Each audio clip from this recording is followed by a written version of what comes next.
we're going to talk today about the FDA's approach for when they train their FDA inspectors to go out and do their inspections of sponsors, CROs, and monitors.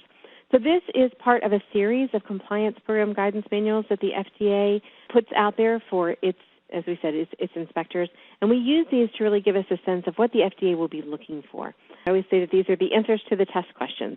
So it's a great approach for making sure that your internal processes are aligned, as well as if you're actually going out and auditing, doing vendor selection, that you're asking these questions to see if these things are available.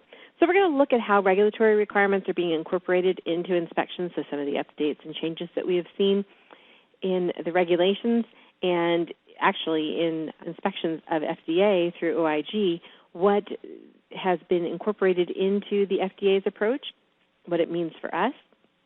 We'll talk about the Compliance Program Guidance Manual and the rules that support those changes in inspection focus. We'll also look at the FDA's application of the inspection manual contents as reflected in regulatory communication. So what the FDA has said in terms of what they have found and what they continue to find when they do their inspections. We just have new information that was released for fiscal year 2015, and unfortunately the findings have not changed since 2013, even further back. And we'll look at how we would prepare for an inspection or even our own audits.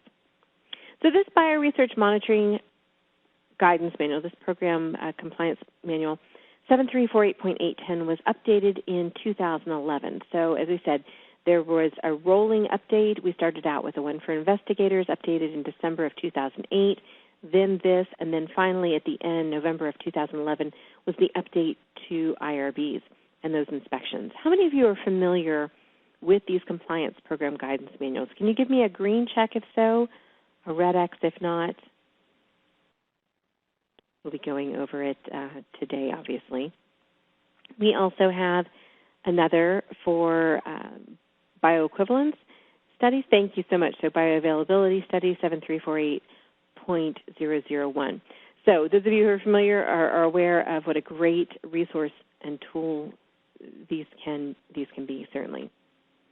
So this document reminds us, well, really reminds the FDA inspector and us as well, that the reason that the FDA uses these processes is to provide uniform guidance and specific instructions for inspections. It's really the FDA's SOP on how they're going to do their inspections.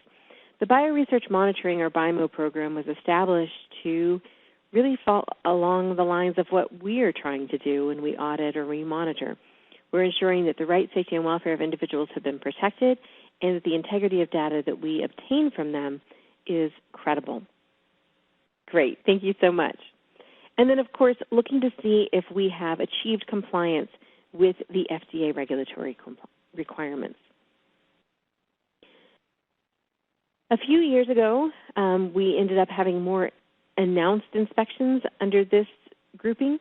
The FDA said that they were coming and finding that the people with whom they needed to speak were not available or the documents were not available.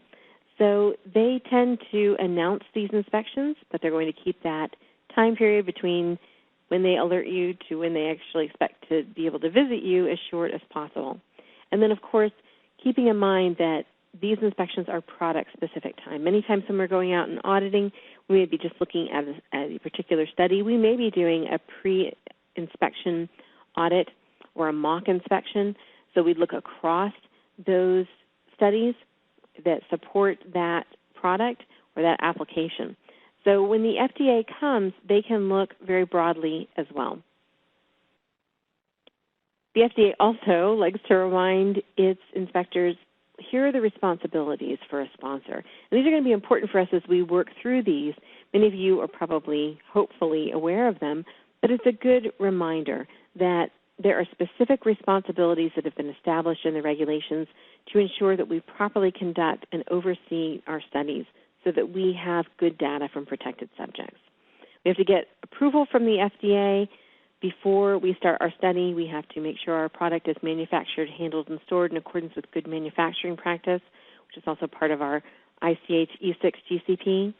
We have to be alert and mindful of our studies because we are required to initiate, withhold, or discontinue clinical trials if issues arise.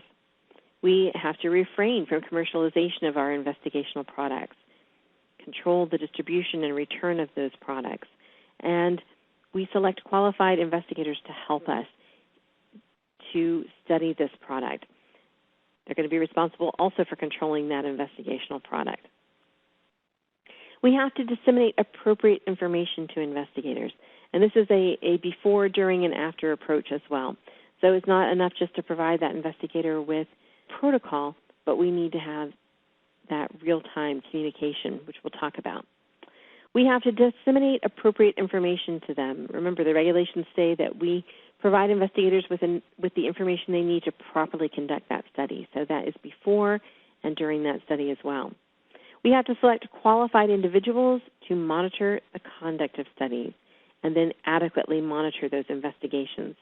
Evaluate and report safety information, which we're really only able to do if we have picked the right partners and they too are doing their job.